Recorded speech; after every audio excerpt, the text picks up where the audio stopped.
coming soon to BBC Two. Yeah, I asked him about it. It was shot in Vancouver, where I spent a lot of time. The father of my firstborn child was one of the art directors on it. Sam Taylor Wood, I consider a friend in the UK, and I know Jamie. So even though I haven't read the books, and now I can't do an interview without somebody asking about him or the books, I don't actually know that much about it. But I was very curious. From what I understand, it was, they really focused on the story that they were able to pull from the books, and it was, it had a lot less hype around it than the rest of the world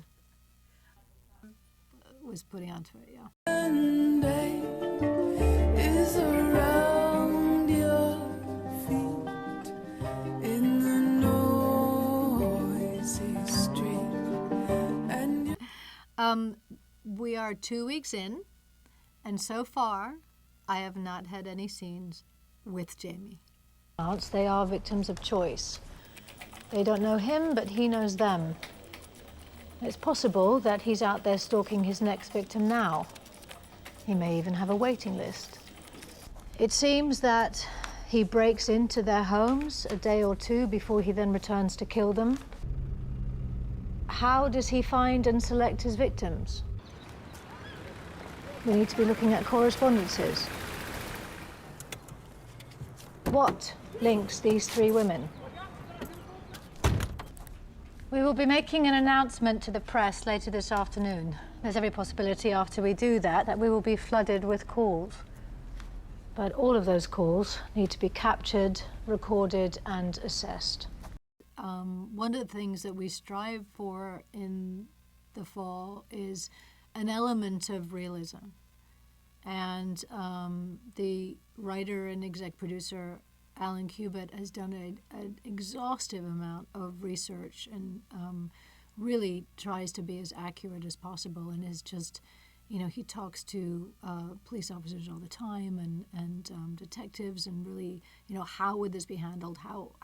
What would happen after this happened? How would you deal with this crime scene? He's really right in there, and so you don't catch the bad guy at the end of, however many weeks that would have been. It doesn't always happen that day. You are often left completely stumped and bewildered and not knowing where to go next, or have a lead but know that it'll take 6 months, a year, 2 years before, that's more likely than, just happens to be the last episode, just happened to be able to catch him. And so I was pleased that it ended that way, because that's how it was originally written, and no matter how much uproar might have happened after the airing of it, I think everybody who was involved in it felt like they'd made the right decision by it. There are many of us gathered here today with still more to come. There is only one of him. You'd think that gives us the advantage, but it doesn't. He moves around on his own in darkness, and we operate under the glare of media lights. And let's make sure that we don't let anything slip through the cracks. The devil, quite literally, ladies and gentlemen, is in the detail. Detail, detail, and detail again. So I guess I'm surprised and not surprised.